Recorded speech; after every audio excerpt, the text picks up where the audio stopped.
I would have been out here a little earlier, but they had to take my fingerprints and picture again. They took me in the basement and took a mug shot and my fingerprints again in the court, so I did it twice. So, you know, they're trying their best to humiliate and demean and degrade, you know, me as much as they possibly can, but I still feel like what we did was completely correct. We did not violate any laws. We stood up for the Constitution of this country, the Constitution of the state of New Jersey, and we stood up for the local laws that were put together by the people of this city and by the people of this state. The irony of this is that today the U.S. Supreme Court is hearing oral arguments on Donald Trump versus New Jersey and his desire to undermine the 14th Amendment of the Constitution to get rid of birthright citizenship. On that same day, today, USA versus Baraka just begun its status hearing to talk about me trespassing on property which we believe is not federal property, but because we're just trying to make a private company follow the laws that we've established here in the city of Newark and the state of New Jersey. And because they believe that they're above those laws, that they can in fact, you know, subvert them and do what they want to do without having any accountability or transparency. We believe that I was targeted in this. I was the only person arrested. That's right. That's right. You know, I was the only person identified. I was the only person, you know, they put in a cell. You know, the only person that was in cuffs, and the only person that's here this morning going through this humiliation for these people.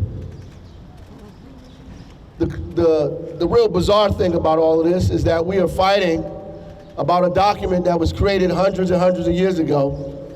It's called the Constitution of the United States. That's right.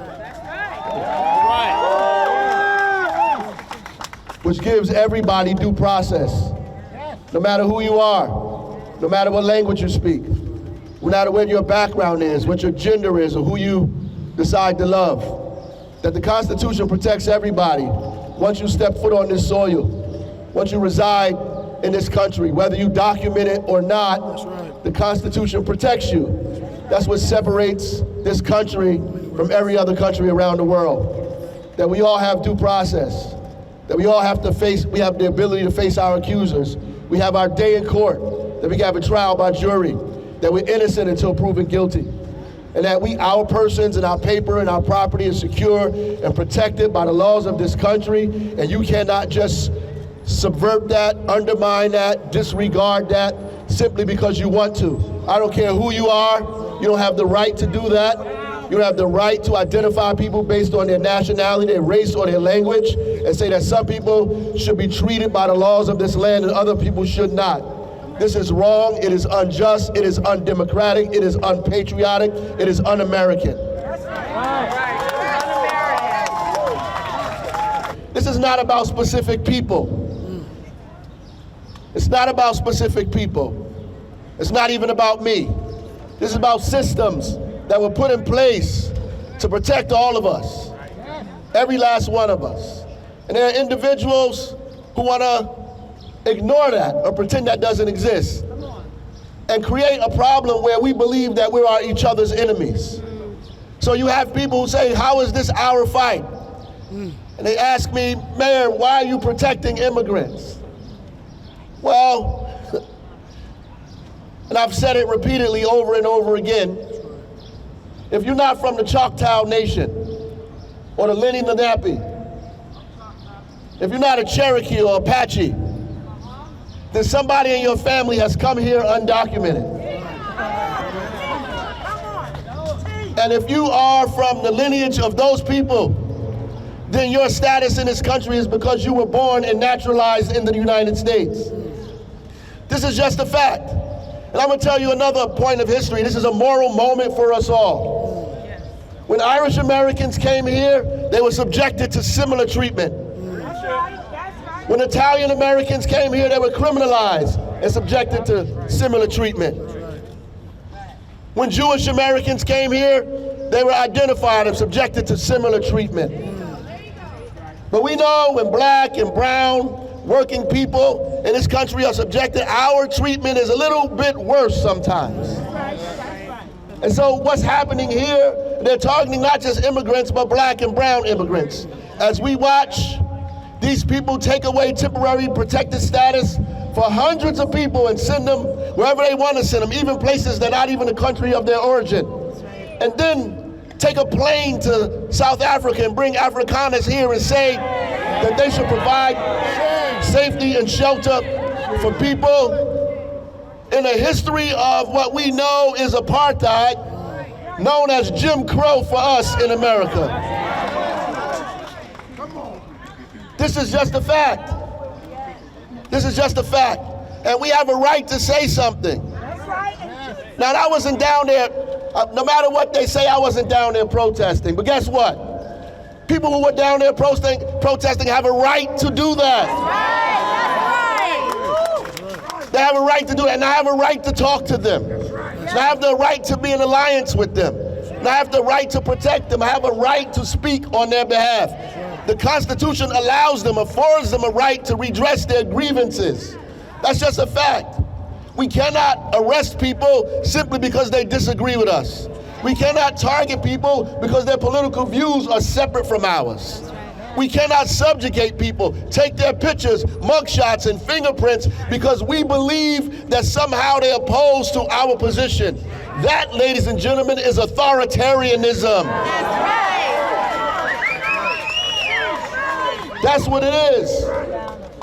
There's nothing, no other way you can shade it, define it. I'm gonna tell you.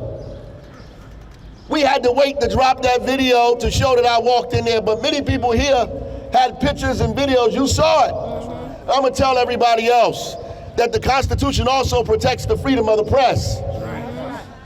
Because somehow the founding fathers believed that the press would protect democracy at all costs. They believed that journalists would protect the Constitution at all costs. They believed that they wouldn't be swayed by money or authority or power or be afraid by those in positions, that they would tell the truth with their video and their words and their print, that they would not cower under the pressures of what we're seeing here happening in this country. That they would tell the truth all of the time.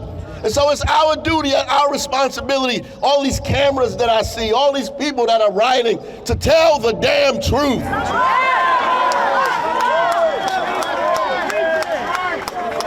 It is your responsibility. That's why it's in the Constitution in the first place. Because everything should have a light on it. That's just the reality of it. Good or bad. Good or bad. Now, I know people thought I was going to come out here and talk crazy about individuals and speak about this person and that person, but that's not why I'm here. Because these issues are bigger than them. The things we're fighting for and against are bigger than those folks in there. Bigger than those attorneys, bigger than the U.S. attorney, bigger than all of these people. These issues are way larger than them. Despite what they believe and think, or positions or titles they hold, the Constitution protects them as well. That's right. So yeah, this is all of our fight. It's all of black people, brown people, Asians, whites, poor whites. It's all of our fight. Yes, yes. Every last one of us. All of us. And anybody who doesn't believe that is wrong. You're absolutely wrong. I saw a post, and I'm gonna sit down, I saw a post that said that we were defending immigrants and not people from Newark.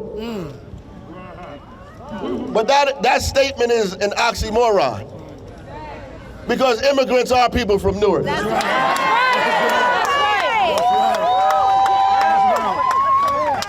It's really an ignorant statement. And they need education because they say, oh, you're defending immigrants. Well, if you walk around the city, you'll see this is a city of immigrants. That's right. And they pay taxes here and reside here and work here and raise their children here and do it the same thing that everybody else dealt with here. And when you, and the person who wrote that, when your great-grandmother showed up here from South Carolina, from Mississippi and Alabama, on a train with everything they owned in a shoebox, Yes. with chicken and cornbread because they couldn't stop at Denny's to get nothing to eat because of segregation in the way here from the South.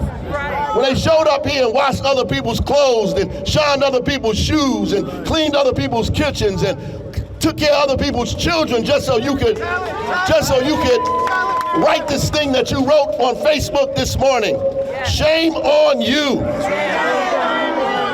Because your great-grandmother, while she was fighting and struggling, was subjected to the same thing you want us to subject upon other people who they made you believe that you're not.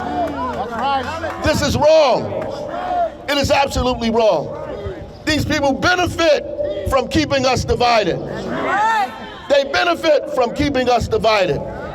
They benefit from keeping us divided. That's right. Absolutely. Let these people know they don't have a case. They should dismiss the case. They should dismiss it today.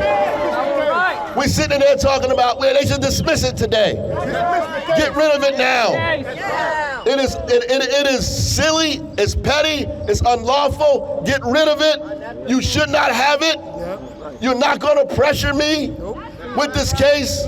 You're not going to push me in one direction with this case. Get rid of it. Get rid of it. Let us do what we're supposed to do. Let us start doing what we need to do. Get rid of this thing. You know it. We know it. Your council knows it. Our council knows it. There's no real case here. There's nothing real here. There's no there. At the end of the day, let's shut it down. No more. No more. I thank all of you guys for coming out and supporting me today. I really do. I want to shout out the organizations that are here today. Obviously, Make the Road, 32BJ. Shout y'all out.